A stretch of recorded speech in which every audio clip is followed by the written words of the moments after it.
Hi there, I'm Sujata, founder of Grace USMLE Tutoring.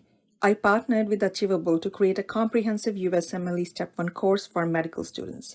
It combines my years of USMLE tutoring experience with Achievable's powerful software. To learn more and gain access to a free trial, visit achievable.me. Hello everybody, I'm Sujata. In this video, we will discuss about analyzing common laboratory investigations with respect to the USMLE. Let's begin with discussing SGOT or AST and SGPT or ALT. Both of these enzymes are elevated as a result of liver cell necrosis, which can be seen in many different conditions like hepatitis, hepatic carcinomas, sepsis, etc. SGOT is a mitochondrial enzyme, while SGPT is a cytoplasmic enzyme, and levels are elevated when there is membrane damage. SGOT is much more specific for alcoholic liver disease in comparison to SGPT. And ratio-wise, there is a relative increase in SGOT in alcoholic liver disease and alcoholic hepatitis, whereas in infectious hepatitis, SGPT is relatively more elevated. Ggt and alkaline phosphatase. Ggt or gamma glutamyl transferase is an endoplasmic reticulum enzyme that is induced by alcohol. Increased levels are seen in alcoholic liver disease, chronic alcoholics, and also in disorders of the bile duct.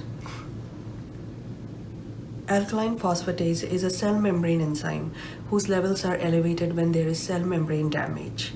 It has various isoforms and levels can be elevated in many disorders involving the bone, bone marrow, infections, sepsis, liver diseases, cancers, and many other disorders. In a patient who has jaundice, if there is elevation of alkaline phosphatase, then it suggests an obstructive disorder of the bile duct and the biliary tree. In patients with leukemia, the isoform of alkaline phosphatase is reduced in level. Troponin T and troponin I. Both troponins are elevated in acute myocardial infarction, but you should also keep in mind there are certain other disorders like renal failure, cardiac trauma, subarachnoid hemorrhage, pulmonary embolism, in which levels of troponins will be elevated also. Amylase and lipase. Levels of both enzymes are elevated in many disorders involving the gastrointestinal tract. Levels of amylase may be elevated in salivary gland disorders like mumps, salivary duct stones. It may be increased in gastroenteritis, cholecystitis, etc. In a patient presenting with acute pancreatitis, amylase and lipase both are tested. Amylase is sensitive, but it is not specific. Lipase is much more specific for the diagnosis of acute pancreatitis. Direct and indirect bilirubin. Bilirubin levels are elevated in all patients who have jaundice. Bilirubin is a breakdown product of heme. It is of two forms, direct, also called as conjugated, and indirect, also called as unconjugated bilirubin. Direct bilirubin is produced in the liver by the action of the enzyme glucuronidase transferase by conjugating indirect or unconjugated bilirubin with glucuronic acid, which makes it more water soluble so that it can be easily excreted in the kidney. Indirect or unconjugated bilirubin cannot be excreted in the urine. It is produced due to excessive RBC breakdown, so much that it overwhelms the capacity of the liver to produce conjugated bilirubin. Unconjugated bilirubin is still lipid soluble and it can cross the blood-brain barrier in susceptible individuals like newborns.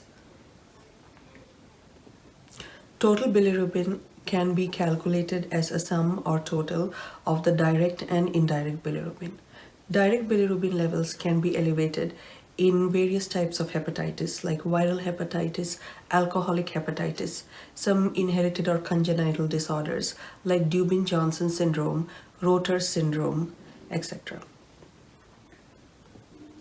Direct bilirubin levels can also be elevated in fatty liver, gallstones, bile duct disorders, hemochromatosis, Wilson's disorders, autoimmune disorders of the liver like primary sclerosing cholangitis, and primary biliary cirrhosis.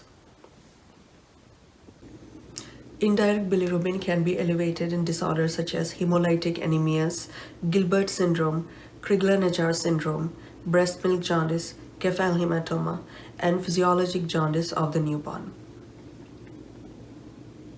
Hope you understood how to interpret common laboratory findings that you will find in USMLE questions. Thanks for watching. All the best.